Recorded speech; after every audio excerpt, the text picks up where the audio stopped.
बहनों से। और ये जो कार्यक्रम है लगातार देखा जा रहा है, अलग अलग जिलों में मुख्यमंत्री पहुंचे अपनी बहनों से मुलाकात करने के लिए और इस दौरान राखी बांधने की जो रस्म है वो निभाई जा रही है, जहां पर तिलक लगाकर अपने भैया को राखी बांधती हुई यहां पर महिलाएं, लाडली बहनें नजर आ रही हैं और काफी उत्साह के साथ राखी बांधने पहुंची हैं।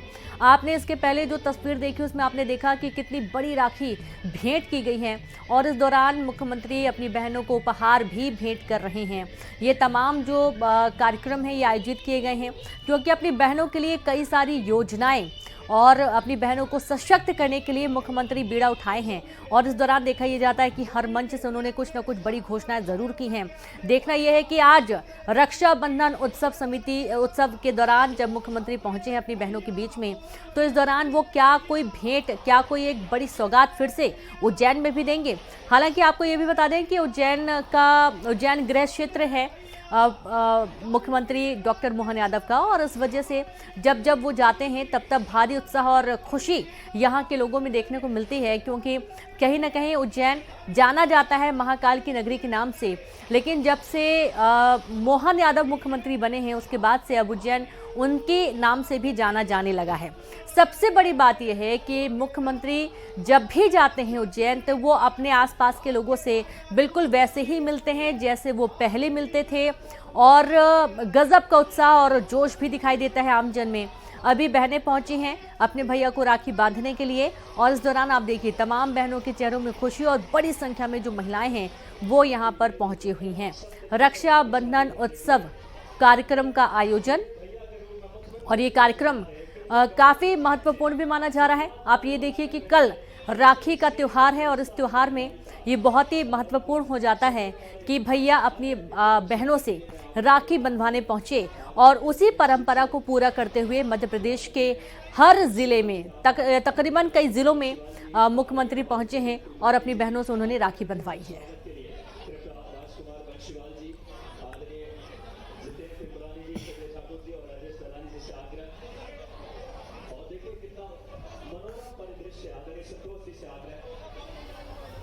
बड़ी खुशी के क्षण और हम सबके इस समय प्रिय सांसद एक बार भाई साहब के लिए अनिल फिरोजिया जी के लिए जोरदार तालियां आदरपूर्वक आग्रह उद्बोधन के लिए माननीय भाई साहब।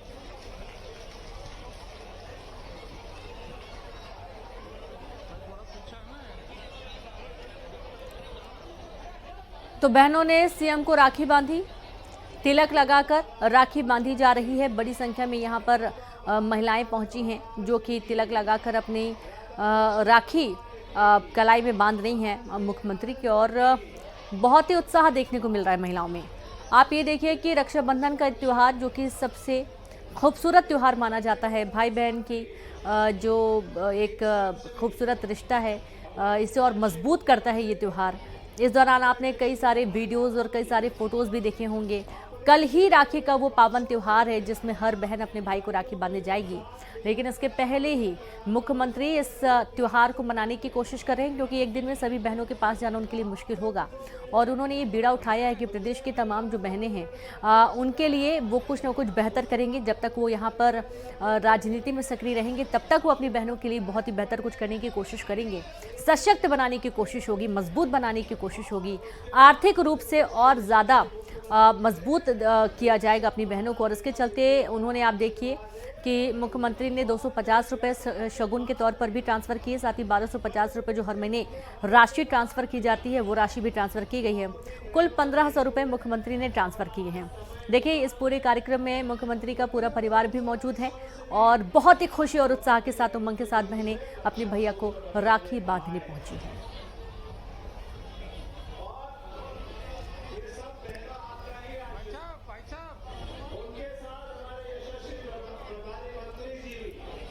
ये देखिए बहनें मुख्यमंत्री को राखी बांधती हुई नजर आ रही हैं और ये जो तस्वीर है ये उज्जैन से आपको सीधी तस्वीरें दिखाई जा रही हैं जहां पर राखी बांधने का जो सिलसिला है वो पूरा हो चुका है और अब यहां से मुख्यमंत्री प्रस्थान करने की कोशिश कर रहे हैं।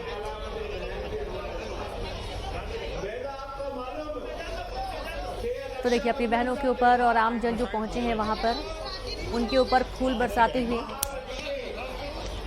नजर आ रहे हैं और तमाम बहनें जो कि मंच पर नहीं पहुंच पाई हैं राखी बांधने के लिए वो रास्ते में ही मुख्यमंत्री को राखी बांधने की कोशिश कर रही है।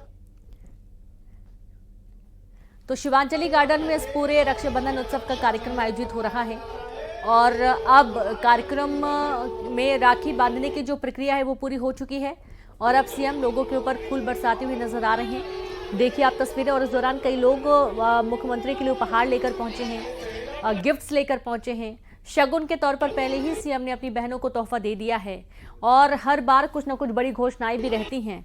और बहनों ने जब सीएम को राखी बांधी, इस दौरान देखिए आप भेंट स्वरूप कुछ और भी लेकर आई हैं अपने भाई के लिए। लेकिन इस दौरान ये जो तस्वीर है ये बहुत ही कम देखने को मिलती है। अमूमन ऐसी जो वीडियोस होते हैं ये बहुत ही कम देखने को मिलते हैं और ये बहुत ही खास होता है कि प्रदेश का मुखिया आम जन के बीच में पहुंचे राखी बंधवाने के लिए अपनी बहनों से।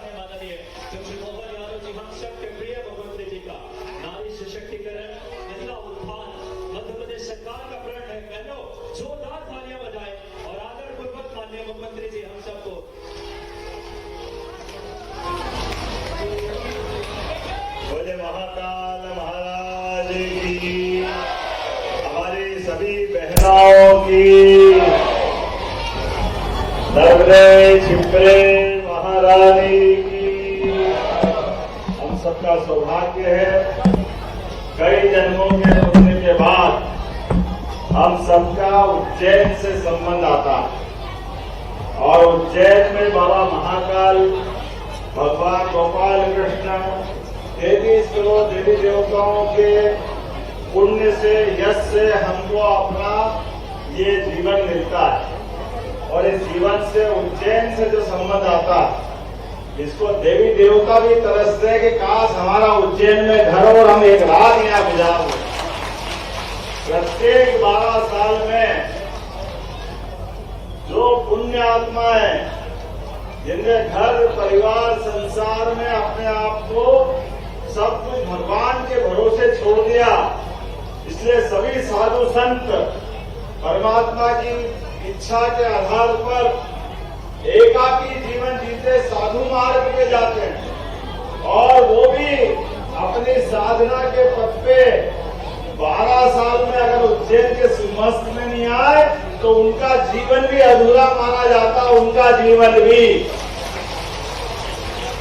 आप ऐसे सभी संत महंत महामंडलेश्वर शंकराचार्य सभी प्रकार के भगवान के ऐसे संत वृंद के समान उज्जैन वासी सबका हमारा अपना भाग्य है।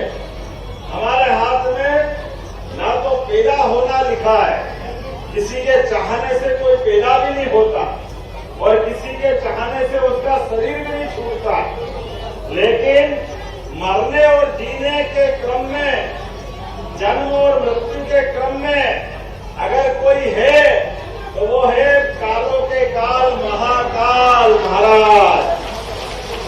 इसलिए महाकाल महाराज की 84 लाख योनियों के बाद हमको ये मानव जन्म मिलता है और इस मानव जन्म मिलने में भी सबसे आखिरी योनि अगर है तो वो योनि है सर्प योनि। सर्प योनि घिसट घिसट के और तो और पूरे 12 माह जमीन पे भी नहीं रहते हैं। ज्यादा ठंड हो तो ठंड बर्दाश्त नहीं होती, ज्यादा गर्मी हो तो जमीन में सर्प देवता चले जाते हैं और कान नहीं है, हाथ नहीं है, पांव नहीं है, घिसट घिसट के जिंदगी जीने के लिए मजबूर है। लेकिन एक एक दिन वो इस पृथ्वी पे काटते हैं तो कामना करते कि भगवान अगले जन्म में मनुष्य जन्म देना, ये वो अपनी कामना करते। इसलिए मनुष्य और सर्प देवता के बीच हमारी एक योनि का फर्क है, एक योनि का फर्क है। उस एक योनि के फर्क में जैसे हम मनुष्य बनते हैं, मनुष्य बनते हमारे 2 रास्ते खुलते हैं। एक रास्ता देव मार्ग का, अच्छे मार्ग का, भगवान के पास जाने का, और दूसरा मार्ग दानव बनने का। मानव से दानव बनना है या देव से देवता बनना है। देवता बनने का मतलब ही है जो सब कुछ देने के लिए अपने आप को भी अर्पित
धूमधाम से।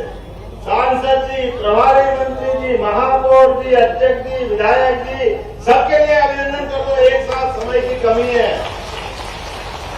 और सारे प्रशासनिक अधिकारी भी यहाँ आए हुए हैं। अभी तक तो होली के समय पुलिस को लाइन ऑर्डर करना पड़ता था, इसका इंतजाम लगाना पड़ता था कि होली के हुड़दंग नहीं हो जाए, दिवाली के पटाखे में आग नहीं लग जाए। अरे ये होली दिवाली के काका जी आ गए, रक्षाबंधन का त्योहार देखो तो सही, आनंद आ गया है। पूरा शहर त्योहार में डूब गया, पूरा उज्जैन आनंद से। अरे हाथ कम पड़ गया, कोई बहन कहाँ तिलक लगा रही, तो कहाँ तिलक लगा रही, ऐसा आनंद आ रहा है, ऐसा आनंद आ रहा है। पूरा महीना रक्षाबंधन का हम तो आप ही से बजाते थे, हमको क्या मालूम आपकी राखी इतनी महंगी पड़ेगी। गले गले मोहल्ले मोहल्ले हम आपको राखी बजाते थे, हमको नहीं मालूम था कि ये हमारे साथ आपका बंधन हमको कहाँ ले जाके छोड़े जाएगा। 1.5 महीने में उज्जैन आया हूँ, जब भी रात को सोता हूँ तो उज्जैन की याद आती है, उज्जैन तरफ मुंह करता हूँ, महाकाल महाराज की जय करके भारत माता की जय कर लेता हूँ। इतना प्यारा उज्जैन, इतना आनंददायी उज्जैन, लेकिन आपने सबने जो आशीर्वाद दिया, मैं जानता हूं एक एक बहन के आशीर्वाद के भरोसे से आज सबसे बड़ी जवाबदारी मिली है। लेकिन बहनों, आपका आशीर्वाद खाली नहीं जाएगा। पूरा प्रदेश की अपेक्षा पे आपके माननीय मोदी जी के आशीर्वाद से लगातार सरकार काम करेगी। उज्जैन, इंदौर, 55 ही जिले और देश के अंदर सारे प्रदेशों में आपके आशीर्वाद से मध्य प्रदेश को नंबर 1 का राज्य बनाएंगे, नंबर 1 का राज्य बनाएंगे।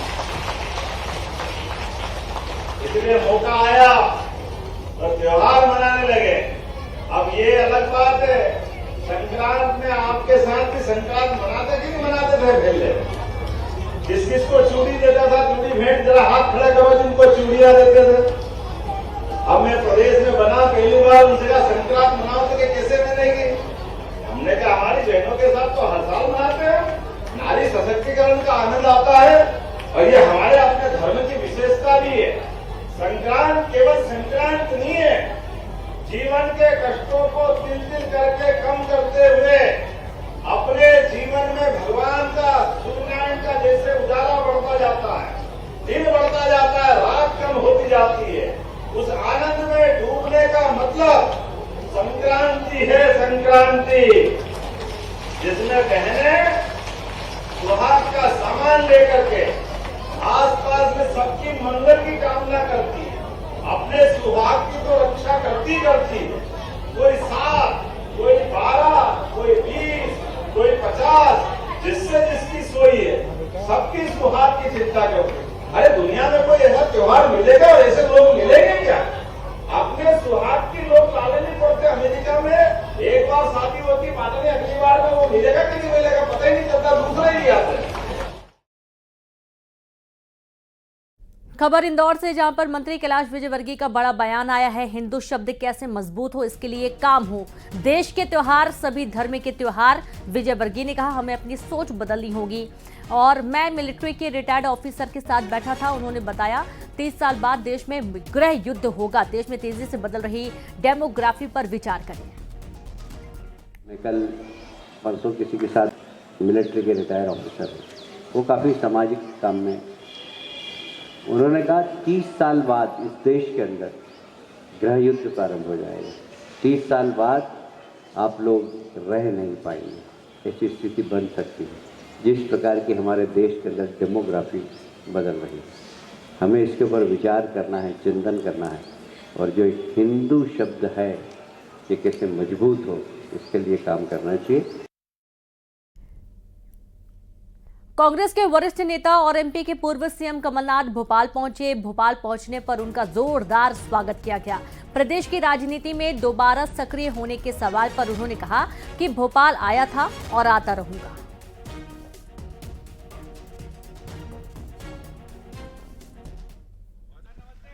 बहुत अच्छा लगा, तो मैं आया था, मैं आता रहूँगा।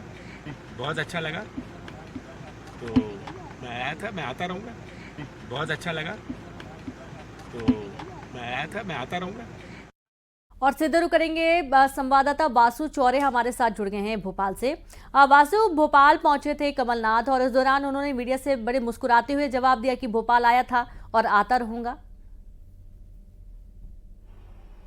आप बिल्कुल देखिए, जिस तरह से मध्य प्रदेश में विधानसभा चुनाव कमलनाथ के नेतृत्व में लड़ा गया, लेकिन जो परिणाम है वो कांग्रेस के पक्ष में बिल्कुल नहीं आया। जो दावे किए गए थे कि सरकार बनाई जाएगी, पर ऐसा नहीं हुआ और उसके बाद मध्य प्रदेश में बड़ा परिवर्तन देखने को मिला। कमलनाथ की जगह जीतू पटवारी को प्रदेश अध्यक्ष बना दिया गया और उसके बाद से फिर लगातार ये सवाल खड़े होने लगे कि अब कमलनाथ की सक्रियता कैसी रहेगी, उनकी भूमिका क्या रहेगी। और उसके बाद जब लोकसभा के चुनाव होते हैं तो वहां छिंदवाड़ा की सीट कांग्रेस हार जाती है। नकुल नाथ, उनके बेटे, वहां से चुनाव लड़ रहे थे और इस बीच एक एपिसोड भी सामने आया कि कमलनाथ बीजेपी में शामिल हो सकते हैं। तो उसके बाद कई तरीके की जो अटकलें हैं वो लगातार सामने आ रही थी और अब कमलनाथ जो है वो भोपाल पहुंचे। कल उन्होंने कांग्रेस के विधायकों के साथ मुलाकात भी की थी, छिंदवाड़ा के विधायक उनसे मिलने पहुंचे थे और आज वो मीडिया से भी मुखातिब हुए और उन्होंने कहा कि वो लगातार भोपाल आते रहेंगे, सक्रियता उनकी जो है वो बनी रहेगी। और साथ ही उन्होंने कई मुद्दों को लेकर बात भी की। गौशाला के मुद्दों पर उन्होंने कहा कि ये गलत हो रहा है।